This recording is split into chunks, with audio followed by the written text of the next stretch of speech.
The GovX show is supported by Forrester, helping government organisations perform at their best. Visit forrester.com to learn more.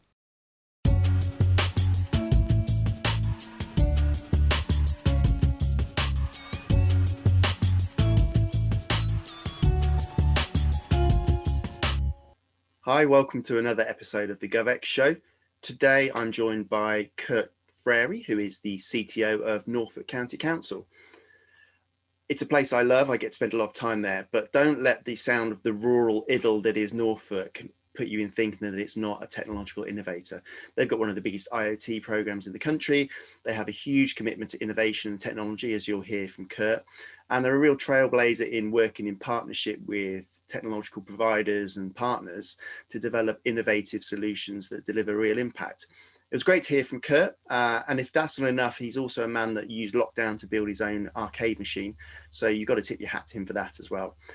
I'll be along at the end to share some information around Kurt's session that's coming up at GovX Digital in May. But in the meantime, here he is.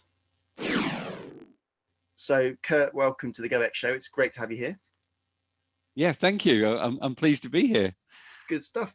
So we're going to talk a bit about some of the exciting work that is happening up in Norfolk, and you're driving a lot of that with your colleagues. So really interested in looking at some of those projects. I know there's some really exciting work going on there, but just to set the scene a little bit, could you maybe tell us a bit about you, your background, and what your kind of area of focus is in your current role?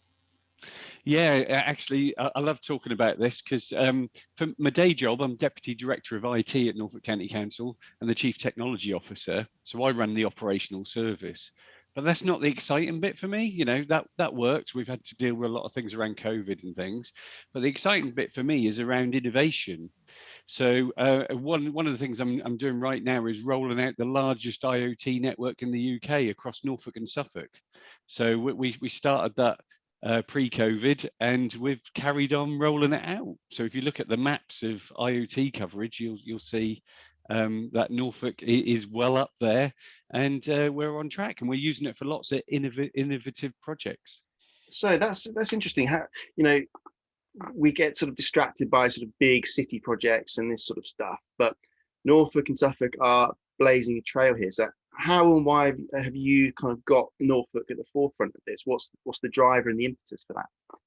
Well, you know, I'd be remiss if I didn't mention the local Norwich hackspace that I visited a couple of years ago, and they were talking about this new technology around IoT called LoRaWAN.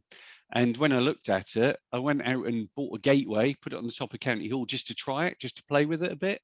And we found actually we could get a signal 25 miles. So clearly that type of technology with a sensor on the end would actually give us some information, some data, some digital stuff that we can make better decisions with.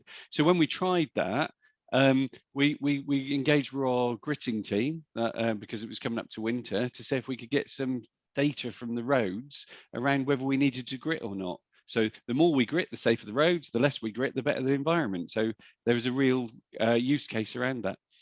Good stuff. So let's try and set the scene around the work you're doing in Norfolk. So what are the big areas of focus that you have going on? I mean, it's a broad remit, I imagine. So are there any sort of strategic priorities you're really focused on right now, and why do they matter to you so much at the moment?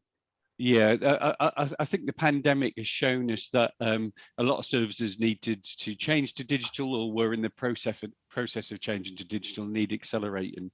So the main programs for us and our focus really has been connectivity, because if you want to go digital, you need good connectivity and performance. So we've concentrated on making Norfolk the best connected rural county in the UK. And we're actually made large strides in mobile broadband and all those things, but they don't, that'll help, they're the foundations, but the actual projects that we're doing are things like moving from all of our paper-based projects to digital born to digital delivery, from moving away from printing just generally. We've integrated the Norfolk Fire and Rescue Service into the County Council, so we can transform that digitally and do things differently. We've got this large IoT base of sensors that's helping us. So we've got an old RAF base in Norfolk that used to be called RAF Coltishall, and we're using that as our digital hub, where we've taken all the paper from across the county, and we're either binning it, scanning it and storing it digitally, or digital delivery to people in their mailboxes. And we've implemented digital signatures, and we're just looking at doing things differently. And it seems to be working. One of the positive things of the last 12 months is actually things are happening quicker. We're trying stuff. We're a bit less risk adverse, and it just seems to be working. It's interesting because I sense that a lot of sort of digital leaders in local authorities might be listening with a bit of envy about how much is happening, how fast things are moving. What do you think the sort of driver of that culture is, that Norfolk is seemingly up for experimentation, open to innovation, looking to make things happen quickly? Where does that impetus come from? Sometimes you just got to do stuff, and we found a lot of our innovation projects is about just trying stuff at risk over 4 or 5 weeks, just to show whether you can do it. Okay, good stuff. And where would you sort of characterize Norfolk's current kind of digital capability? Like, there's obviously some very interesting and exciting projects going on, but across the piece, are you in a good place, and do you feel like you sort of stack up well relative to other local authorities? Yeah, that's a very good question. I think we're positioned really well. We've got a number of key projects on the go that affect pretty much everyone, whether they're staff or whether they're the citizens engaging with us. And there's a lot of things in the background, like automation, that we're automating some of the back office processes. So I'd say we're in a really good position. However, there's always more stuff you can do. The technology in the market is changing quite quickly. So as soon as you say introduce some AI or some automation, then there's something else that you need to consider.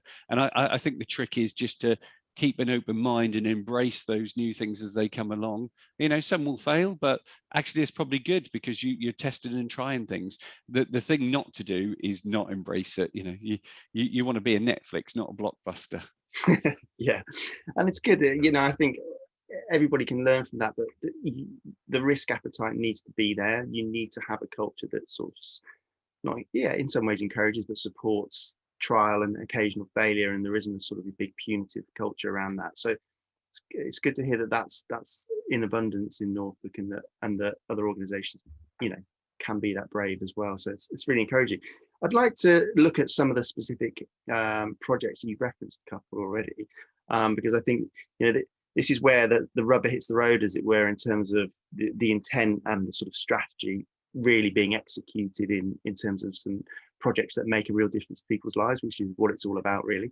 So maybe you could tell us about a couple of projects where you've harnessed technology, data, what have you, and are really sort of delivering impact and seeing some results.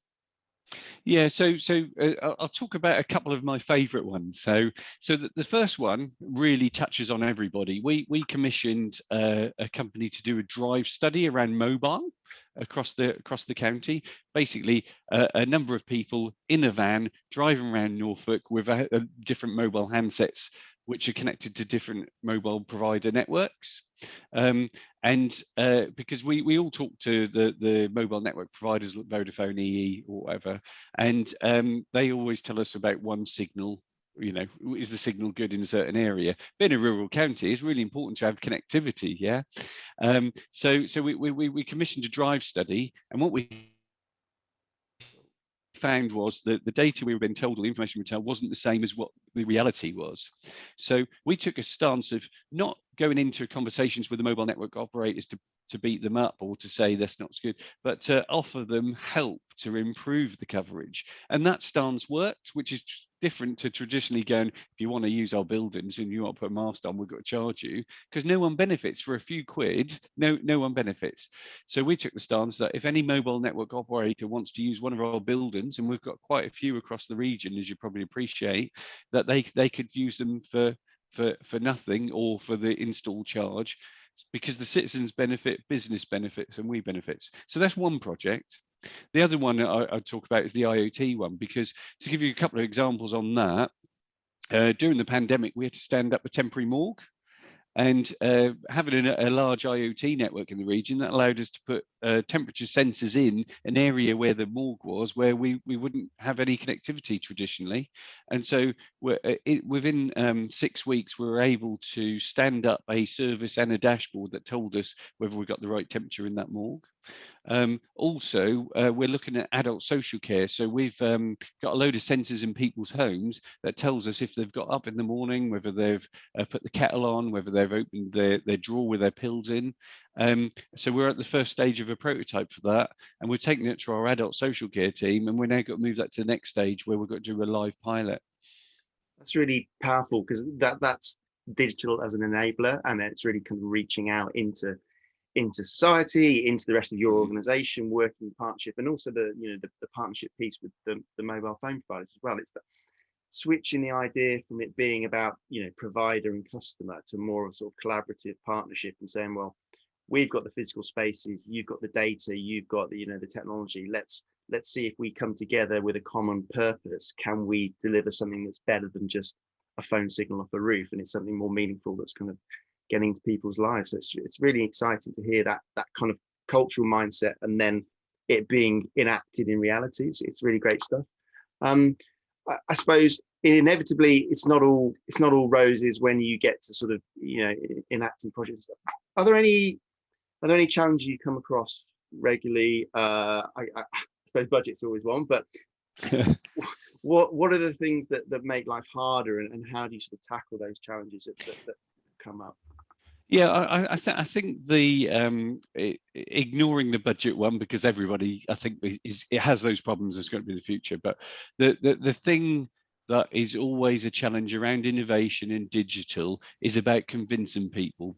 And we found that the trick that seems to work. So I've got multiple projects where we've started with a prototype. So we've tried to do something within 4 to 6 weeks, which is very rugged and quickly pulled together, without all the normal project governance around it, without all the, it may be 80% there, not 100%, and that allows you to just try something really quickly. And what usually pops out is you have something that you can show someone.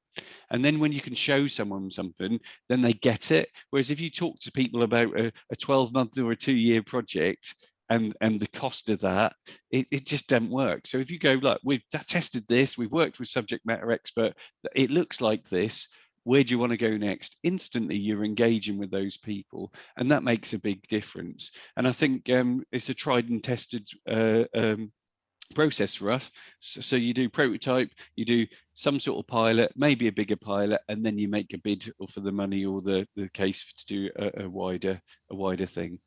That's a really good, solid way of working, and I think a lot of people listening will probably be taking notes on that, because that proof of concept, historical legacy perception around IT digital projects, like you said, it's they take a long time, and they pull in resource, and they pull in cost, and costs escalate. And taking that more agile, adaptable approach is powerful, because it's show me, don't tell me, in terms of the way you're selling it into the organization, I guess.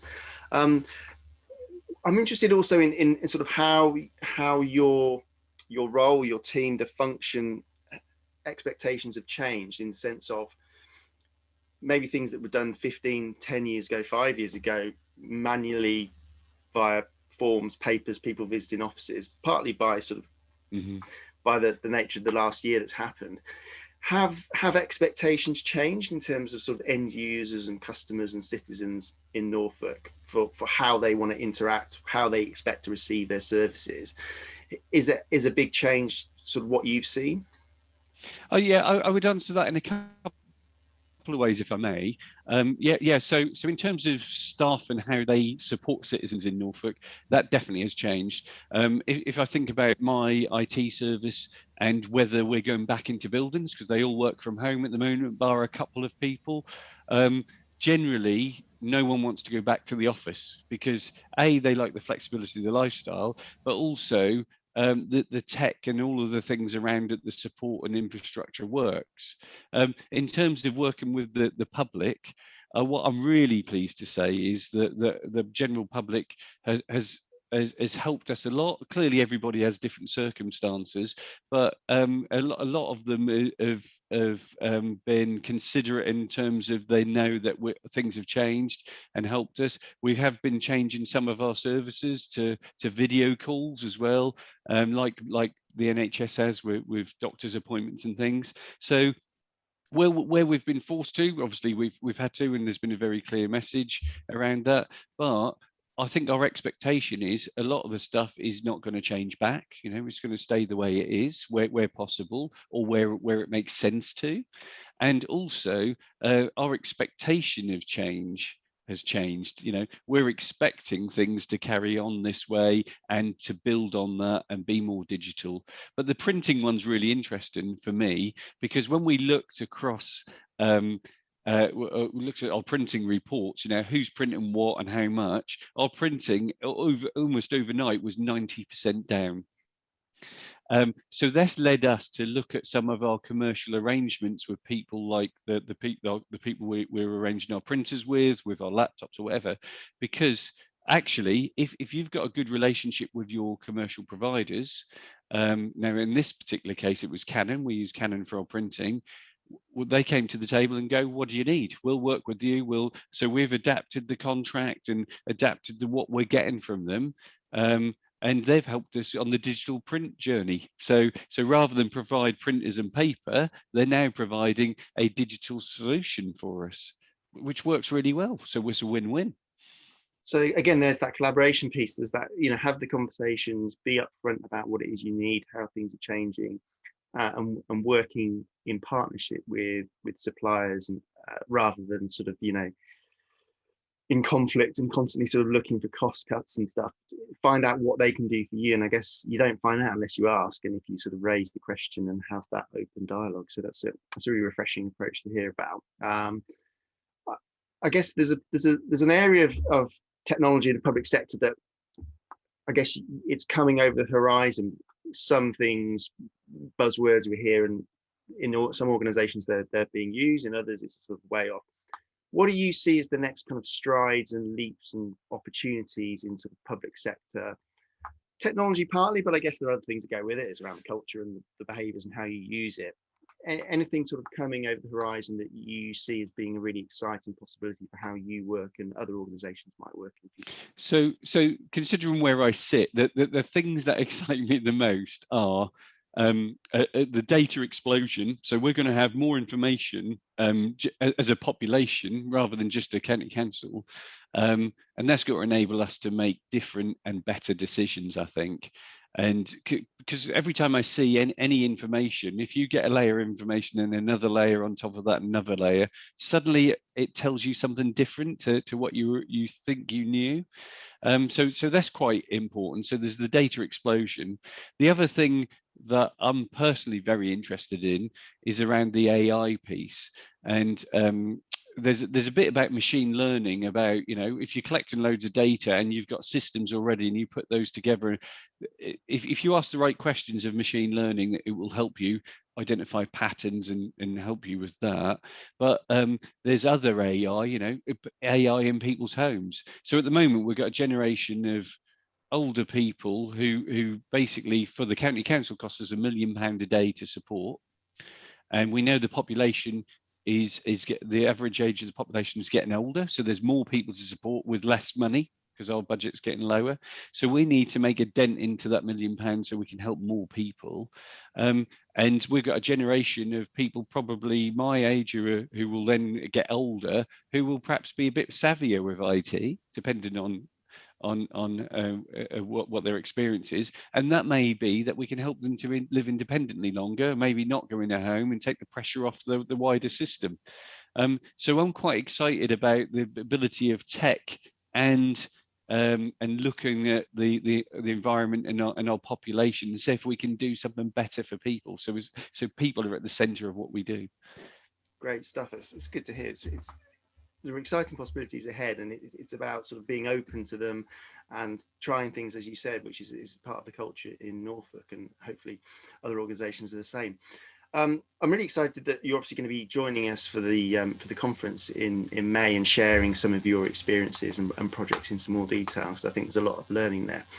So I'm interested to find out from you, what are you looking forward to sharing with our audience and communicating with them? And then in turn, maybe what are you looking to hear from other leaders in conversations and sort of picking up, insights from them as well? Yeah, so I've thought about this really, right? So for me, the public sector should be sharing. We should share pretty much everything we do. So if we've got something we're doing in Norfolk and that could be used nationally, we should be sharing that across everybody, because why wouldn't we? We're all here to serve the citizen. I'll be particularly talking about, which seems a bit different to what we've talked about so far, about the fire and rescue service in Norfolk. So for my sins, I've inherited an IT team to support Norfolk Fire and Rescue. But I've done something quite different with that team, I believe, to help them have significant improvements in the Norfolk Fire and Rescue Service, which is, you'll be interested to know, when I first engaged with the senior people in fire and the local team, I looked at all of the work and projects and transformation that they wanted, and the first thing I did was cancel a load. Which everybody, why did you cancel a load? The reality is, in my opinion, if you've got a whole work stack of stuff, say you've got 50 things, 100 things you want to do, if you try and get a team and a business focused on that much stuff, you won't deliver anything well, and you won't perhaps meet your expectations. Where if you say, look, actually, what are the 3 priorities? We'll have the other stuff on the work stack, but we're not doing them until we've done one of those 3 priorities. So we'll work on those 3. Actually, you get the focus you need, you get the attention you need, you get the delivery when you need it, and also it forces you to decide what's important to you at that time. So I've worked with the fire and rescue senior team, and that's what we've done, and it's made a massive difference, I would say, and it's also taken the pressure off the local team. So we'll be talking about that project and how it went, the highs and lows. Good stuff. And in turn, I guess it's that learning piece for you from sort of being exposed to other sort of digital leaders in the public sector, trying to understand what they've got going on in their world, what the challenges and what exciting stuff they've got going on. Yeah, I think by the same token of us from Norfolk sharing, I want to find out what other people are doing, because actually the more open-minded we all are, and to look at what people are doing elsewhere, there may be and there will be a number of things that we think, oh, we were doing that way, but actually they're doing it a bit different. Let's pull that in. And if we can encourage that sort of forum for sharing, so events like this are really great for that. Especially in terms of making contacts, because I know many people in the public sector, if you just contact them and say, I'm really interested in the project you're doing there, they love to tell you about it and they're very helpful. But with the current climate, some people will say it's difficult to network. Well, I'm complete opposite view of that. I think it's easier to network as long as you embrace it and approach it the right way. Brilliant. So yeah, we're looking forward to hosting you. We're going to share information about the session in all the show notes that accompany the episode, so people can look up your session, book in, hear more from you. Obviously, we want it to be interactive and people to be asking questions, so it's a good opportunity to sort of pick your brains about some of the successes and how you've overcome the challenges. So it's all good stuff. So Kurt, I just want to say thanks for joining me, because it's been a really interesting conversation. So many exciting things going on up in Norfolk. Really sort of trailblazing in a lot of ways as an authority. So it's good to hear you explaining how you do it, there's the sort of drivers behind it, some of the challenges and some of the wins. So just want to say thanks for joining me. Yeah, well, thanks for having me, Tim. I really enjoyed it. So thanks again to Kurt for joining me for a really interesting chat today.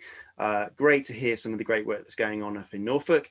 And the good news is that Kurt's going to be joining us for one of our panel sessions at GovX Digital 2021 in May. To be specific, 8:30 a.m, 13th of May, for the session on the future of program delivery. There's never been a more important time to understand how innovation technology can deliver new benefits for citizens. And joining Kurt on that discussion will also be Sue Graham from Haringey Council and our own GM for Government, David Wild. It's going to be a great session. Good news is it's free to register, as always. Just follow the link in the show notes to sign up, and we'll see you there. That's about it from me for this episode. We'll be back again soon with some more digital innovators and change makers from the public sector. So we'll see you then. Bye-bye.